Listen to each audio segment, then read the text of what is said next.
Us praising the Lord. So we thank you, Lord, for this opportunity to come before you, to praise you and to exalt your name. Father, in this devotion, I do ask for your strength, Lord, to be with me, Father, as I go through your word, as we go through a new psalm today.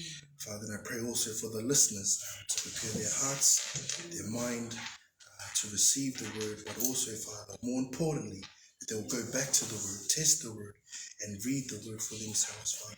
Strengthen myself, Lord, prepare my heart and my mind, Lord, to speak your word with clarity and with sound speech, Lord. These things I humbly ask in the wonderful name of our Lord and Savior. Amen. Amen. Amen. Amen. Well, Mololele family, again, greetings in the wonderful name of our Lord and Savior Jesus Christ. Amen. Praise the Lord for his strength and helping us endure through Psalm 3. Now we'll look at a new psalm today. And today we're going to look at Psalm 61. Psalm 61. So as you guys are turning to Psalm 61, we read on Psalm, so just wrapping up with Psalm 3, just a couple of things that we read in Psalms 3, that we find that David in his reign, well into his reign, constantly turns to God for prayer, asking him for strength and asking him for protection in the time of distress, in the time of trouble. In this Psalm, Psalm 61, studies have also suggested that this is also written when King David fled from Israel and also fled from Absalom. Some studies have suggested that this psalm was written during his flee from Absalom, his son Absalom. But then studies also suggest that this was also penned when King David fled from King Saul. So there's not much certainty on which one is which. But the absolute truth that we do know from this psalm is that David is fleeing. He's no longer in Israel. He's no longer in his homeland. He is fleeing. That's the absolute truth we know about this psalm. So for Psalm 61, we're going to break it up into 3 parts. Which we'll go through for 3 or 4 Saturdays, Lord willing. So the 3 parts of the psalm will cover verses 1 and 2, and that covers the psalm's cry for help, the psalmist's cry for help, So verse 1 and 2 covers the psalmist's cries for help. Verses 3 and 7, we look at the confidence the psalmist has in God. And then we'll end with verse 8, the commitment to loyalty, the commitment to loyalty. So again, verses 1 and 2, that will cover the psalmist's cry for help. And verses 3 and 7, the confidence in God. I might break this up into 2 parts because it's pretty long, 3 and 7. But we'll look at that in the coming Saturdays. And also the final verse, which is verse 8, the commitment to loyalty. So Psalm 61. May I have our Samoan family please read Salamu ono se fulu maletasi, please. Ia. Lentuai, ye fa mai ila walama, ye liu mai ila ufutalo. Ote wala hawatu ya tewe aini hata ama ulimu.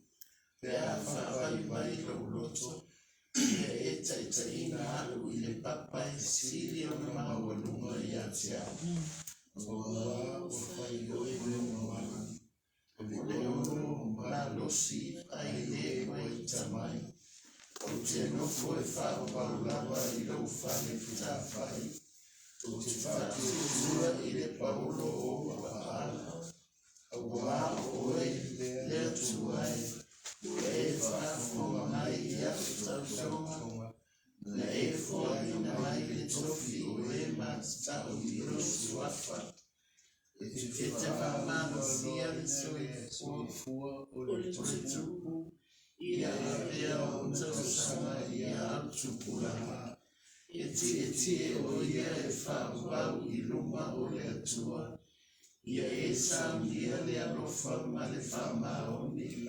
Late leo inai oia. Ona ufa idesema ilea ilo suafa efa wau.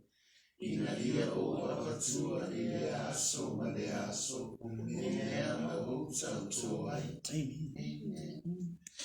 I'll read in Tongan, and if I can ask our brother Fred to read Psalm 61 in English. Same ono taha peheni lo a lau Elohimi ene ongo I kutangi atu tokanga I mua kulotu koe ngata anga o mamani e o ko tapa mei iai ki a te koe he pongia hoku loto e koe makatuu o ku maolunga whau te ke taki ki ai au he ko hoku hufanga ko he taimi ko hili ko tawa malohi he ao o e fili kau au nofo ki ho tapane kale o lawikonga kau au nofo ki he toianga ho kapakau na he ko koe Elohimi ko ke hongo e ku ngahi tuku mo ui ko ke tuuni mai ai tofia o haa apasia ki ho huafa koe mo ui ai tui te ke whakatolonga a hono ngahi tau ke lau to utangata tene a fio I he ao o otua o taingata ke tuuni ai ofa mo oni ki he lelei hi I ia ko ia ai te uhiwa ki ho huafa ma upe oua whakai e ku ngahi tuku mo ui hoko ahope. Psalm 61. Hear my cry, O God, attend to my prayer. From the end of the earth I will cry to you. When my heart is overwhelmed, lead me to the rock that is higher than I. For you have been a shelter for me, a strong tower from the enemy. I will abide in your tabernacle forever. I will trust in the shelter of your wings. For you, O God, have heard my vows. You have given me the heritage of those who fear your name. You will prolong the king's life, his years as many generations. He shall abide before God forever. Oh, prepare mercy and truth, which may preserve him. So I will sing praise to your name forever, that I may daily perform my vow. For this morning we'll be looking at verses 1 and 2, the cry for help. So Psalm 61 verse 1 starts off, hear my cry, O God, attend to my prayer. Hear my cry, O God, attend to my prayer. The psalm, like Psalm 3, starts off with a cry unto the Lord. The only difference in this psalm is that we don't know what's happening in the situation with King David, or the situation that King David is in. But whatever is happening to King David, it has brought him to his knees, and again, turning to no one else but to the Lord in prayer. Hear my cry, O God, attend to my prayer. Attend to my prayer, he adds. The word attend unto comes from the Hebrew word koshav, which means to pay attention, give attention, incline your ears, and listen. Throughout the book of Psalm, we hear these terms, hear my cry, or attend to my prayer. For example, if we can all turn to Salamu lua sefulu, valufai upulua. Salamu lua sefulu, valufai upulua. So here we'll see Salamu le sefulu lua, or le sefulu valu, sorry. Salamu le sefulu valu fai upulua. Psalm 28 verse 2. 28 verse 2. So we'll see the same terms of the crying, attend or hear my cry or attend to my prayer.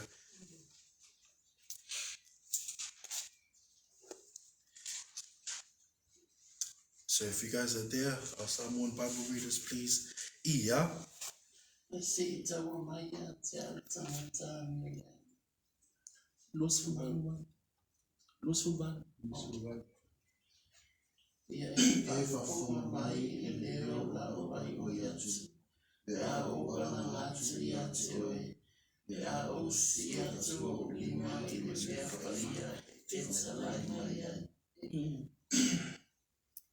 Saime wa valu vesiua, O ngoi ai leo o eku tautapa, o kau ka kaila atu, o kau ka hiki hoku ni mā ki holoto tatau tapu. If I can have Brother Vai, please read Psalm 28, verse 2, please. Verse 2. Hear the voice of my supplications when I cry to you, when I lift up my hands towards your holy sanctuary. Another example we'll find in Psalm 130, verse 2, 130, verse 2. Salamu se lau tolu se fulu fai upulua. Salamu se lau tolu se fulu fai upulua.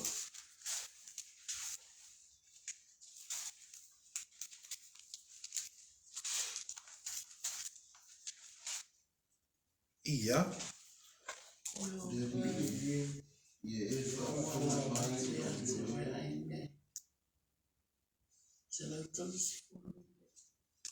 upulua.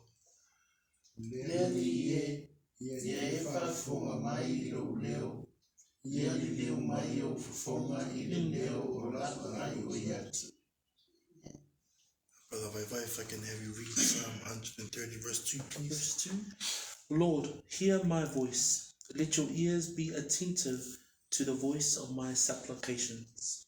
So we see there with those two verses or two examples, the hear my cry or attend to my prayer, as each psalmist writes to God, praying to God, and asking him to attend to my prayer or hear my prayer or supplications. In this situation, King David cries to God to not only hear his prayer, but also attend to it, to pay attention, to give attention, to listen, and incline your ears. He asks from the Lord. I also like to paint here that David is not demanding the Lord. He's not commanding the Lord to hear his prayers. David is going to God in the time of need, in time of trouble and distress, and he's asking God to attend to his prayer. Hear my prayer. So we read there in verse 1, hear my cry, attend to my prayer.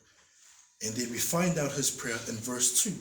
So his prayer we find in verse 2. Salamu wono se fulu tasi fai upulua. If I can have our Samoan Bible readers, please read Salamu wono se fulu tasi fai upulua, please.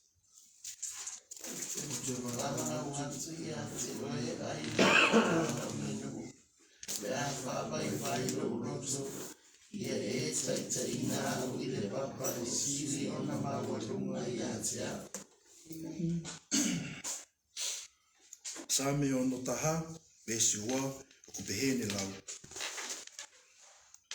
Ko ngata anga o mamani e o kuau tautapa mei iai ki ate koe.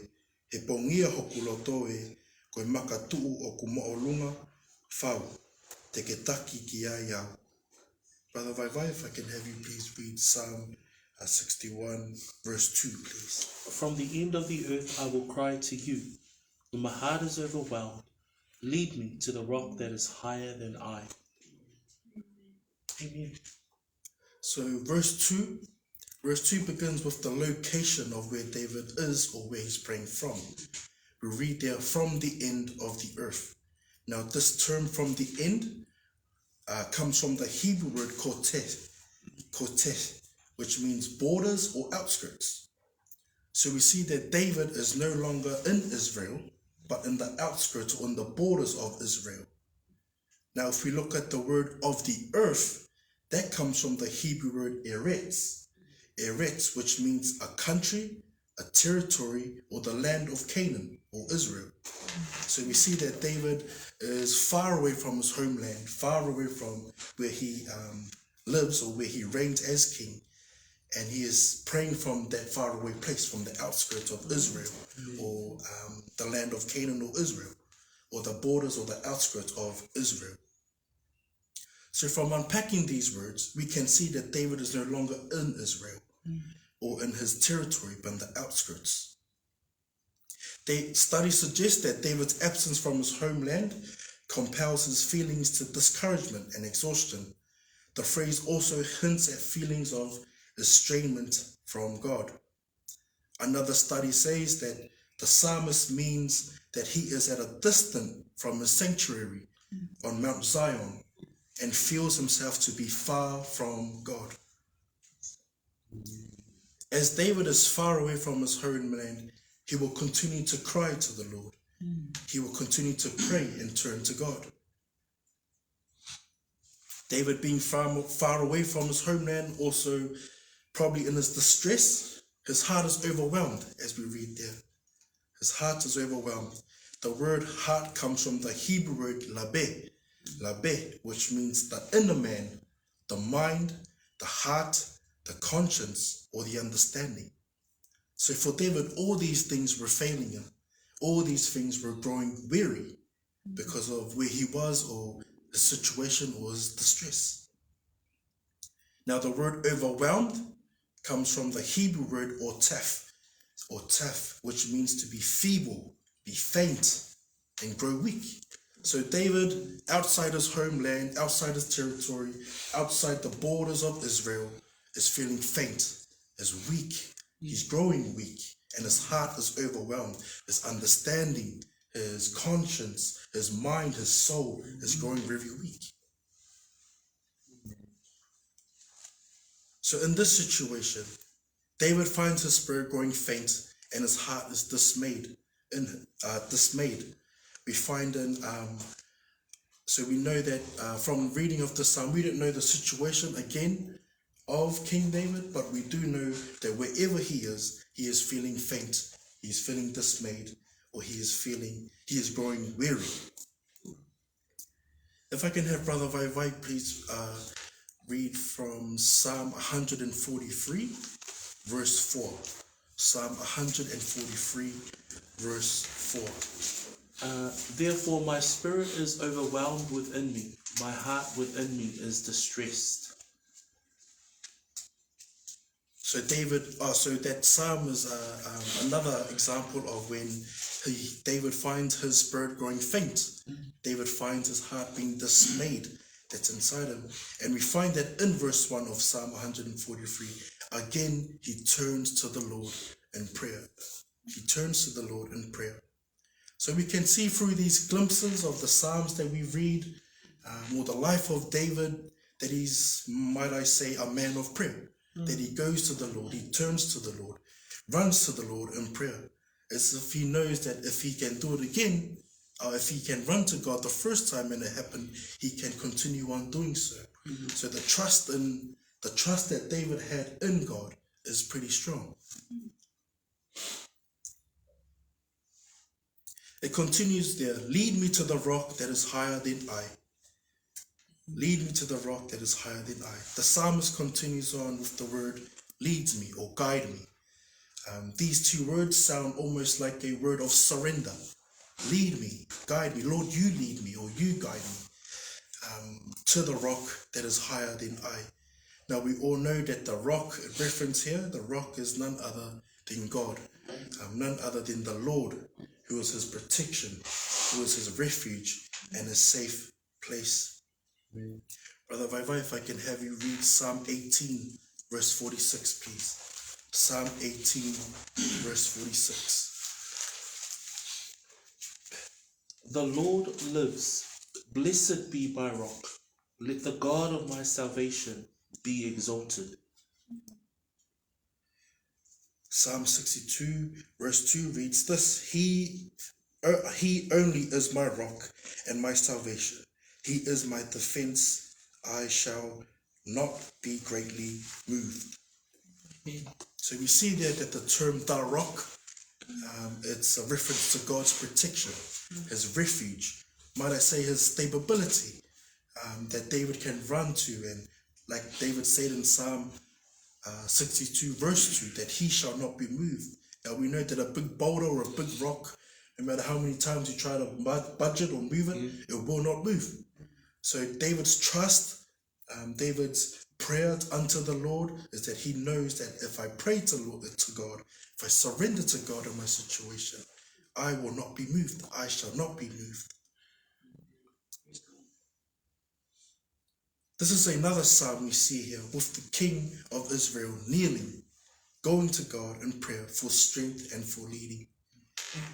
Now, a way of application for us, it seems like it's definitely the theme of prayer, as we learn in Psalm 3 that there was an ongoing prayer for King David. Psalm 61 also is another, I guess, an application for us to take away, and that's the application of prayer. Application of prayer. If I can have Brother Vai please turn to Philippians chapter 4, verse 6 and 7. Philippians chapter 4, verse 6 and 7 as we come to a close of our devotion today. Philippians 4, verse 6 and 7.